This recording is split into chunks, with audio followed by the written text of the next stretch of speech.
নমস্কার প্রিয় শ্রোতা বন্ধুরা, সনাতন ধর্মচর্চা চ্যানেলে আপনাদের সকলকে স্বাগত। আমরা আজকে আলোচনা করব ইন্দিরা একাদশী নিয়ে। সনাতন ধর্মে একাদশী অত্যন্ত পুণ্যদায়ী হিসেবে মনে করা হয়। ধর্মীয় গ্রন্থে এই দিনে ব্রত, স্নান, দান এবং উপবাসের বিশেষ গুরুত্ব উল্লেখিত রয়েছে। এটি একটি শুভ দিন যখন ভগবান শ্রী বিষ্ণুর উপাসনা এবং ভক্তি করার জন্য সর্বশ্রেষ্ঠ সময় হয়। প্রতিটি একাদশীর নিজস্ব গুরুত্ব এবং ফল রয়েছে। এর মধ্যে একটি গুরুত্বপূর্ণ একাদশী হল ইন্দিরা একাদশী, যা পিতৃপক্ষের সময়ে আসে। এই একাদশী পিতৃপুরুষদের আত্মার শান্তি এবং মোক্ষ প্রদানকারী হিসেবে মনে করা হয়। হিন্দু ধর্মে একাদশী তিথি অত্যন্ত গুরুত্বপূর্ণ।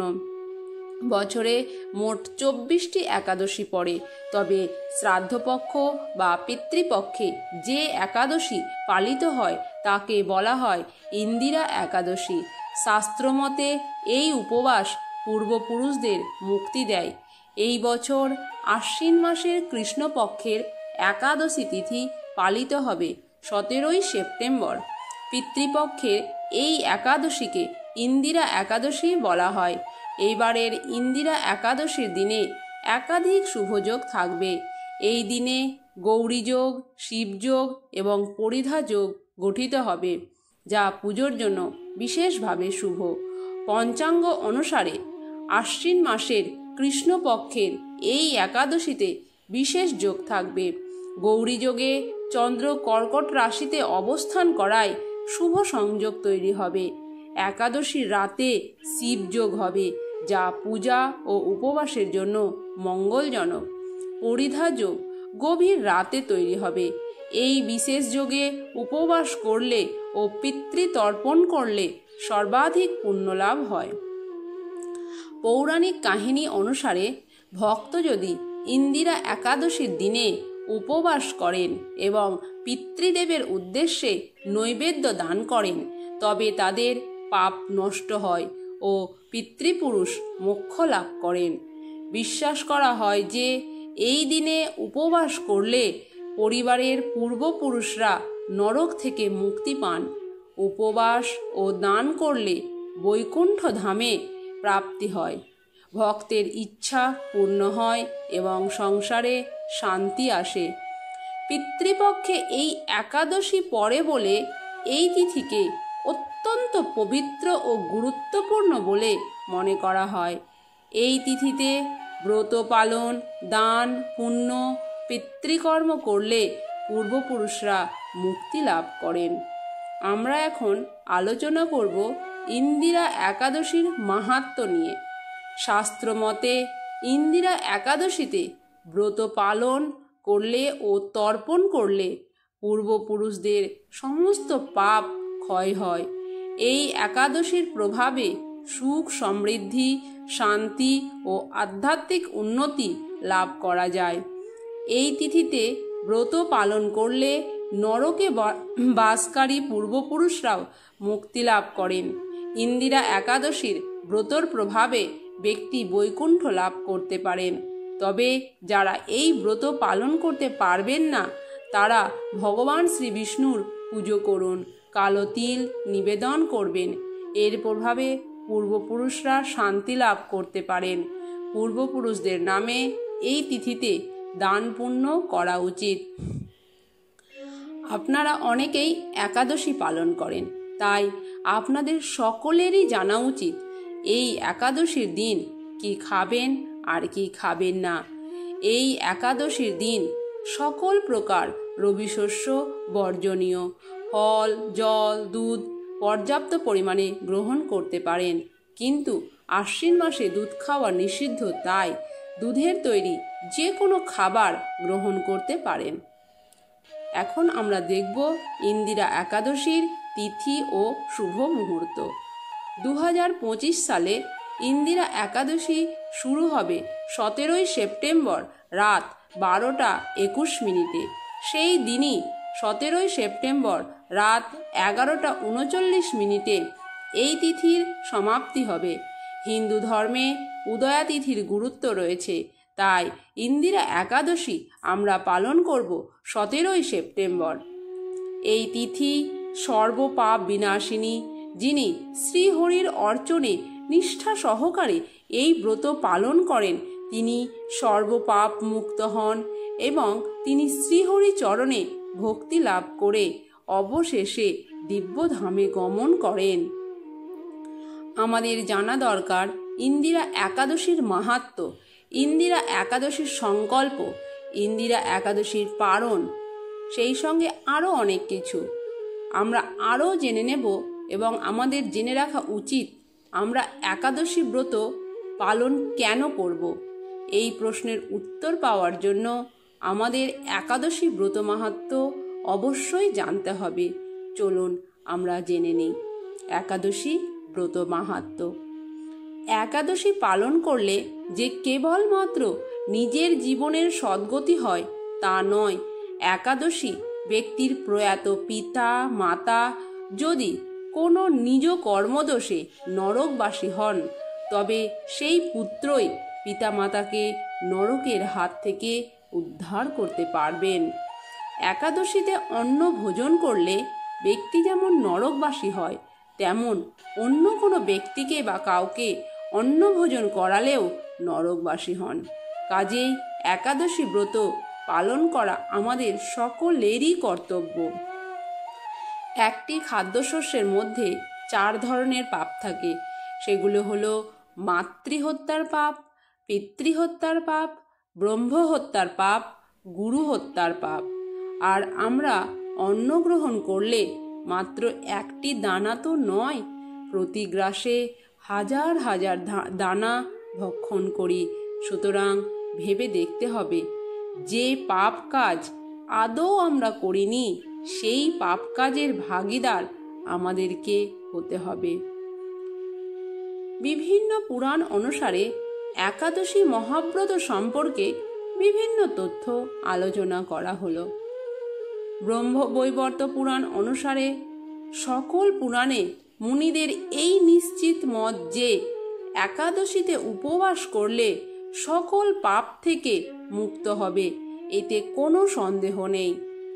পদ্মপুরাণ অনুসারে একদা শ্রী যমরাজ ব্রাহ্মণকে বলেছেন, হে ব্রাহ্মণ, যাদের পুত্র ও পৌত্র একাদশী ব্রত করে, আমি শাসনকর্তা যম হয়েও বিশেষভাবে তাদের নিকট ভীত হই। যারা একাদশী ব্রত পরায়ণ সেই মহাত্মারা বলপূর্বক স্বীয় শতপুরুষ উদ্ধার করেন। ব্রহ্মবৈবর্ত পুরাণ অনুসারে একাদশীতে উপবাস ইহাই সার, ইহাই তত্ত্ব, ইহাই সত্য, ইহাই ব্রত, ইহাই সম্যক প্রায়শ্চিত্ত স্বরূপ। যে মানুষ একাদশীর দিন শস্যদানা গ্রহণ করে সে তার পিতা মাতা ভাই এবং গুরু হত্যাকারী, এবং সে যদি বৈকুণ্ঠ লোকে উন্নীত হয় তবুও তার অধঃপতন হয়। একাদশীর দিন ভগবান শ্রী বিষ্ণুর জন্য রন্ধন করা খাবার যেমন ডাল ভাত আরও অন্য কিছু, কিন্তু শাস্ত্রের নির্দেশ দেওয়া হয়েছে যে বৈষ্ণবরা বিষ্ণুর প্রসাদ গ্রহণ করতে পারবে না। সেই প্রসাদ পরের দিন গ্রহণ করার জন্য রেখে দেওয়া যেতে পারে। অর্থাৎ একাদশীর দিন কোনো রকম শস্যদানা এমনকি অন্ন তা যদি ভগবান শ্রী বিষ্ণুর প্রসাদও হয় তবুও তা গ্রহণ করতে কঠোরভাবে নিষেধ করা হয়েছে। শ্রী চৈতন্য চরিতামৃত আদিলীলা অনুসারে বিধবা না হলেও শাস্ত্র অনুসারে একাদশী ব্রত পালন করার প্রথা শ্রী চৈতন্য মহাপ্রভু প্রবর্তন করেছিলেন। অনেকের ধারণা পুরী ধামে শ্রী জগন্নাথ দেবের প্রসাদ ভক্ষণ দোষাবহ নহে। এই ধারণার বশবর্তী হয়ে পুরীতে অনেকেই নিঃসংকোচে অন্ন গ্রহণ করেন। ইহা সম্পূর্ণ শাস্ত্র বিরুদ্ধ বিচার। শারদীয় পুরাণ অনুসারে বিধবা নারী এবং মাতাগণ তেজস্বী যদি একাদশী ব্রত না করে তাহলে প্রণয়কাল পর্যন্ত তাদের অন্ধকারময় নরকে পচে মরতে হয়। অগ্নিপুরাণ অনুসারে, হে রাজন, যতদিন আয়ু থাকবে ততদিন একাদশী উপবাস থাকবে। কাত্যায়ন সংহিতা অনুসারে, বিধবা রমণী একাদশীতে আহার করলে তার সর্বপ্রকার সুকৃতি নষ্ট হয় এবং দিন দিন তার ভ্রূণহত্যা পাপের অপরাধ হয়।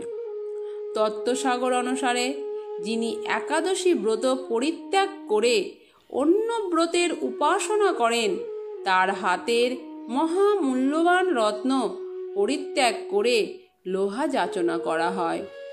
স্কন্দ পুরাণ অনুসারে, দেবাদিদেব মহাদেব দেবী দুর্গাকে বলেছেন, হে মহাদেবী, যারা হরিবাসরে অর্থাৎ একাদশীতে ভোজন করে যমদূতগণ যমালয়ে নিয়ে তাদের অগ্নিবর্ণ তীক্ষ্ণ লৌহাস্ত্র তাদের মুখে নিক্ষেপ করে। স্কন্দ পুরাণ অনুসারে, যে মানুষ একাদশীর দিন শস্যদানা গ্রহণ করে সে তার পিতা, মাতা, ভাই এবং গুরু হত্যাকারী, এবং সে যদি বৈকুণ্ঠ লোকেও উন্নীত হয় তবুও তার অধঃপতন হয়। তাহলে প্রিয় দর্শক বন্ধুরা, বলুন তো কেন আমরা জেনে শুনে পাপ কর্ম করছি? যেই সকল ভক্তবৃন্দরা একাদশী মহাব্রত পালন না করে যে পাপ করছেন তা থেকে বিরত থাকুন। তারা সহ সকল ভক্তবৃন্দরাই একসাথে একাদশী মহাব্রত পালন করি এবং আমাদের এই দুর্লভ মানব জীবনকে সার্থক করি। এবার ইন্দিরা একাদশীর সংকল্প। যারা আমিষ আহার গ্রহণ করেন তারা একাদশীর আগের দিন অর্থাৎ দশমী, একাদশী এবং দ্বাদশী এই 3 দিন নিরামিষ আহার গ্রহণ করবেন। দশমীতে ভগবান শ্রীকৃষ্ণের চরণে ফুল নিবেদন করে সংকল্প করবেন, হে ভগবান, আমাকে কৃপা করুন যাতে আগামীকাল একাদশী যেন নিষ্ঠার সাথে পালন করতে পারি। পরদিন অর্থাৎ একাদশী তিথিতে সম্পূর্ণ দিন পালিত হবে ইন্দিরা একাদশী। ইংরেজি ক্যালেন্ডার অনুযায়ী 17 সেপ্টেম্বর 2025 বুধবার। মনে রাখবেন, একাদশীর দিন ব্রহ্ম মুহূর্তে বিছানা ছেড়ে স্নান সেরে শুচিশুদ্ধ হয়ে শ্রীহরির মঙ্গল আরতিতে অংশগ্রহণ করতে হয়। ভগবান শ্রীকৃষ্ণের সম্মুখে অবশ্যই সংকল্প মন্ত্র পাঠ করে সংকল্প নিতে হয়। শ্রীহরির পাদপদ্মে প্রার্থনা করতে হয়, হে শ্রীকৃষ্ণ, আজ যেন এই মঙ্গলময়ী পবিত্র একাদশী সুন্দরভাবে পালন করতে পারি, আপনি আমাকে কৃপা করুন। একাদশীর সংকল্প মন্ত্রটি 3 বার বলতে হয়। একাদশাম নিরাহার স্থিতা অহম অপরেহ হনি ভক্ষামি পুণ্ডরিকাক্ষ শরণাম হে মে ভবাচ্যুত। এর অর্থ, হে পুণ্ডরিকাক্ষ, হে অচ্যুত, একাদশীর দিন উপবাস থেকে এই ব্রত পালনের উদ্দেশ্যে আমি আপনার শরণাপন্ন হচ্ছি। এবার ইন্দিরা একাদশী পারণ। ইন্দিরা একাদশীর ঠিক পরদিন অর্থাৎ 18 সেপ্টেম্বর 2025 বৃহস্পতিবার সকালবেলা পারণ সম্পন্ন করতে হবে নিচে উল্লিখিত ঠিক পারণ মুহূর্তের মধ্যে।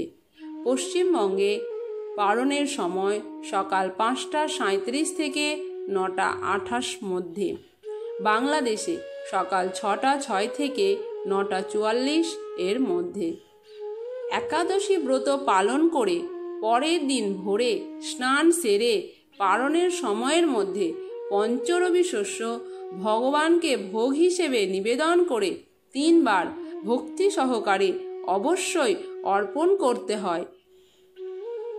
এরপর সেই অনুকল্প প্রসাদ গ্রহণ করে পারণ অর্থাৎ একাদশী ব্রত ভঙ্গ করতে হয়, নচেত পূর্ণ একাদশীর ফল লাভ থেকে বঞ্চিত থেকে যেতে হয়।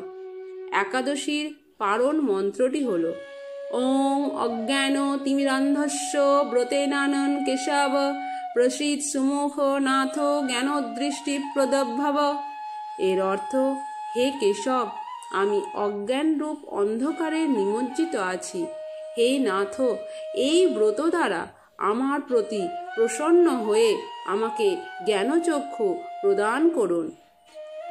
একাদশী ব্রত পালনের প্রকৃত উদ্দেশ্য কেবলমাত্র উপবাস করা নয়, নিরন্তর শ্রী ভগবানের স্মরণ, মনন ও শ্রবণ কীর্তনের মাধ্যমে একাদশীর দিন অতিবাহিত করতে হয়। একাদশী পালনের সময় পরনিন্দা, পরচর্চা, মিথ্যা ভাষণ, ক্রোধ, দুরাচারী স্ত্রী সহবাস সম্পূর্ণরূপে নিষিদ্ধ। এখন আমরা আলোচনা করব ইন্দিরা একাদশীর গুরুত্ব। এই একাদশী এত গুরুত্বপূর্ণ কেন? ইন্দিরা একাদশীর উৎসব পুরোপুরি ভগবান শ্রী বিষ্ণুর জন্য নিবেদিত। এই দিনে পৃথিবীর পালনকর্তা ভগবান বিষ্ণুর সাথে ধনদেবী মা লক্ষ্মীর পুজো করা হয়। এই ব্রতটি পালন এবং দিনহীন দরিদ্র মানুষদের দান দেওয়ার মাধ্যমে সাধক তার জন্ম জন্মান্তরের করা সমস্ত পাপ থেকে মুক্তি পায়।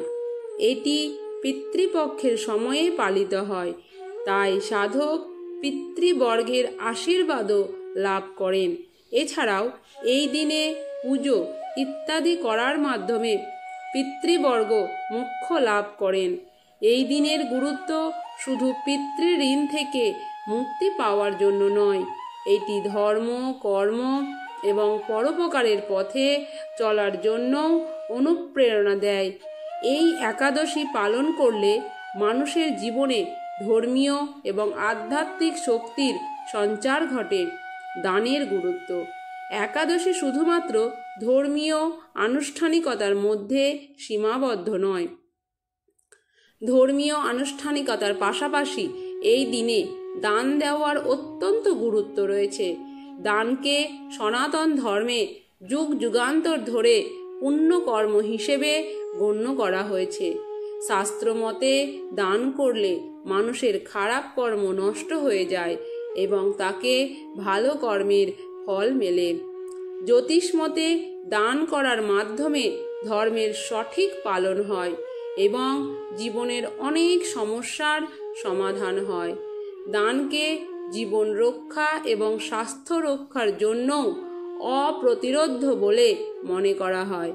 আমরা যেই সমাজে বাস করি তার অস্তিত্ব এবং অগ্রগতির জন্য সহযোগিতা অত্যন্ত গুরুত্বপূর্ণ।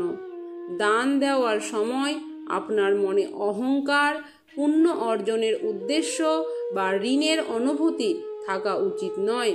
আপনাকে সেই ব্যক্তির প্রতি কৃতজ্ঞ হতে হবে যিনি আপনার মধ্যে সদ্ভাব জাগিয়ে আপনার দান গ্রহণ করে আপনাকে পুণ্যবান করেছেন। ঈশ্বরের প্রতি কৃতজ্ঞতা থাকতে হবে যিনি আপনাকে কিছু দেওয়ার যোগ্য করেছেন। সনাতন ধর্মের বহু গ্রন্থ এবং পুরাণে দানের গুরুত্ব উল্লেখিত রয়েছে। দানের গুরুত্ব উল্লেখ করে মনুস্মৃতিতে বলা হয়েছে, সৎযুগে তপস্যা, ত্রেতা যুগে জ্ঞান, দাপরে যজ্ঞ এবং কলিযুগে দান মানুষের কল্যাণের পথ। ইন্দিরা একাদশীতে এই জিনিসগুলি দান করুন। ইন্দিরা একাদশীতে দানের বড় গুরুত্ব রয়েছে। বলা হয় যে এই পুণ্য লাভের সময়ে অন্ন এবং খাবারের দান সর্বোত্তম। ইন্দিরা একাদশীর পুণ্য লাভের সময়ে নারায়ণ সেবা প্রতিষ্ঠানের দিনহীন, দরিদ্র, দৃষ্টিহীন শিশুদের খাবার দান করার প্রকল্পে সহযোগিতা করে পুণ্য লাভ করুন। তাহলে প্রিয় দর্শক বন্ধুরা, আশা করি আপনারা নিশ্চয়ই এটা বুঝতে পারছেন যে এই একাদশী কতটা গুরুত্বপূর্ণ। ভিডিওটি ভালো লাগলে অবশ্যই লাইক করুন এবং কমেন্ট করুন এবং ভিডিওটি বেশি বেশি করে শেয়ার করুন। এই রকম ভিডিওর আপডেট পেতে আমাদের চ্যানেলটি সাবস্ক্রাইব করবেন।